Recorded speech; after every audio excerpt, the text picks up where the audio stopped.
السلام علیکم۔ میری طرف سے تمام اہل اسلام کو عید مبارک۔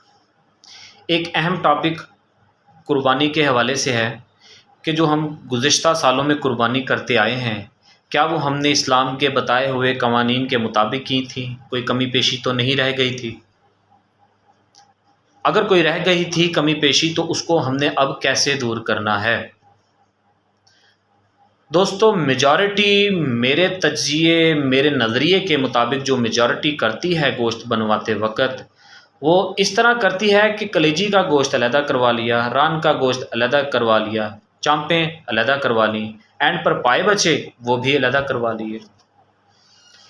دین جو گوشت بچا، جو چربی بچی، اس کو مکس اپ کر کے اس کے اکارڈنگ ٹو اسلام 3 حصے کر لیے۔ جی ہاں، ہم نے اسلام کو فالو کیا، ہم نے اسلام کے مطابق 3 حصے کیے اپنی قربانی کے، دین اس کو ڈسٹریبیوٹ کر دیتے ہیں، تقسیم کر دیتے ہیں۔ لیکن دوستو، کبھی سوچا ہے کہ جو آپ نے کلیجی علیحدہ کر لی تھی، جو آپ نے ران کا گوشت علیحدہ کر لیا تھا، جو آپ نے چانپیں علیحدہ کر لی تھیں، جو آپ نے پائے علیحدہ کر لیے تھے، آیا کہ وہ اس گوشت میں شامل ہونے نہیں چاہیے تھے جس کو ہم نے 3 حصوں میں تقسیم کیا؟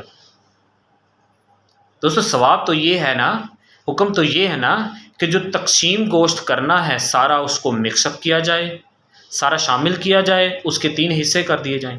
لیکن یہ چیزیں تو آپ نے شامل ہی نہیں کی۔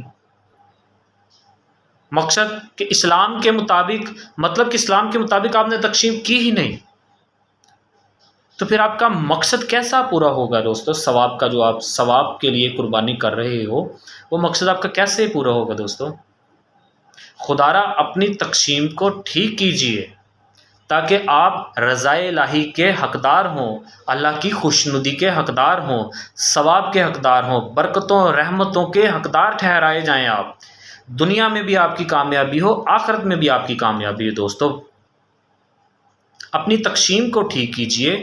اسلام کو فالو کرتے ہوئے آپ اپنی پسند اور ناپسند کے فیصلے نہیں کر سکتے۔ دوستو، آپ نے وہ کرنا ہے جو اسلام نے حکم دیا ہے آپ کو۔ آپ نے تقسیم گوشت کی اس طرح کرنی ہے جس نے اسلام نے بتایا ہے، جس طرح اسلام نے حکم دیا ہے آپ اس طرح تقسیم کریں۔ یہاں آپ اپنی پسند کو سامنے نہ رکھیں کہ آپ کو کلیجی کا گوشت پسند ہے، آپ کو پائے پسند ہیں، آپ کو چانپیں پسند ہیں، آپ کو ران کا گوشت پسند ہے۔ نہیں نہیں نہیں، ہرگز نہیں۔ آپ کو رضائے الہی کے لیے اگر قربانی کرنی ہے، ثواب حاصل کرنا ہے، تو آپ کو رضائے الہی کے لیے وہی کرنا ہوگا جو اللہ نے حکم دیا، جو اسلام نے ہمیں بتایا ہے۔ تقسیم کس طرح گوشت تقسیم کرنا چاہیے، خیال کیجئے کہیں آپ ثواب کی بجائے گناہ کے حقدار نہ ٹھہرائے جائیں۔ اور دوسری بات، جب گوشت آپ تقسیم کرتے ہیں تو اس میں بھی خیال کیجئے کہ جو گوشت تقسیم کر رہے ہیں، 3 حصے کیے ہیں، وہ برابری کی بنیاد پر ہیں، کیونکہ اسلام برابری پر ہے۔ اسلام برابری کا حکم دیتا ہے۔ رشتہ داروں میں گوشت ضرور دیجئے، انہیں بھی دیجئے جن کے ہاں قربانی ہے، لیکن ان کو اگنور نہ کیجئے کہ جن کے ہاں قربانی نہیں ہے۔ پہلے حق ان کا ہے کہ جن کی قربانی نہیں ہے۔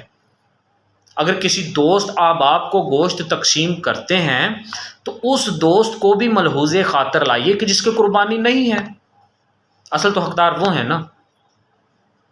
اپنے لیے جو حصہ رکھا ہے اور جو غربا مساکین کے لیے حصہ رکھا ہے اور جو رشتہ داروں کے لیے حصہ رکھا ہے، اس کو ایکویلٹی کے بنیاد پر، برابری کی بنیاد پر رکھیے۔ اپنے آس پاس ہمسایوں کا خیال رکھیے تاکہ آپ کی قربانی آپ کے لیے باعث رحمت بنے، نہ کہ گناہ کا باعث بنے۔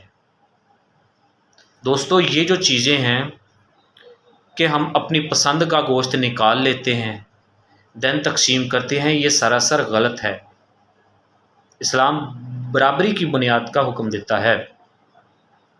کلیجی، پائے، ان سب چیزوں کو بھی گوشت میں شامل کیجئے، پھر 3 حصے کیجئے، پھر 3 حصوں کو اچھے طریقے سے تقسیم کیجئے۔ اپنا جو حق ہے وہ رکھیے، رشتہ داروں کا دیجئے، غربا مساکین کا دیجئے، اپنے آس پاس لوگوں کا خیال کیجئے۔ غریب مساکین، یہ نہیں کہ آپ کے در پر آئیں گے تب ہی آپ دیں گے انہیں، نہیں، آپ کے آس پاس بھی ہو سکتے ہیں، آپ کے ہمسایوں میں بھی ہو سکتے ہیں۔ جو آپ کی اس قربانی میں حصہ لینے کے حقدار ہیں، اور ان پر جو رحمت رب کی نازل ہوں گی، وہ دعا دیں گے، وہ آپ کو لگے گی، ان تک ان کا حصہ پہنچانا آپ کا حق ہے۔ خیال کیجئے، اپنی قربانی کو اسلام کے بتائے ہوئے قوانین کے مطابق پورا کیجئے، آپ ثواب کے حقدار ٹھہریں گے، آپ کی قربانی قبول ہوگی۔ اگر آپ اسلام کے قوانین پر اپنی پسند کو زیادہ اہمیت دیں گے دین وہ آپ کے لیے باعث رحمت مشکل ہے۔ آپ کی قربانی قبول تو اللہ پاک نے کرنی ہے، لیکن انسان اس کا تجزیہ ضرور کر سکتا ہے کہ جو میں نے عمل کیا ہے وہ رب کے بتائے ہوئے قوانین کے مطابق کیا ہے۔ اس کو ذہنی سکون ہوگا، وہ ذہنی طور پر مطمئن ہوگا کہ ہاں میں نے یہ کام کیا، اچھا کیا، اللہ کے بتائے ہوئے قوانین کے مطابق کیا اور میرے یہ قبول ہے۔ انٹرنلی انسان سیٹسفائیڈ ہوتا ہے جب وہ اچھے طریقے سے پرفارم کر پاتا ہے۔ لہٰذا خیال کیجئے، قربانی کو اچھے طریقے سے کیجئے۔ اللہ پاک سے دعا ہے کہ جو لوگ قربانی کر رہے ہیں اللہ پاک ان کی قربانی قبول فرمائے، جو نہیں کر رہے انہیں توفیق دے۔ جزاک اللہ۔ السلام علیکم۔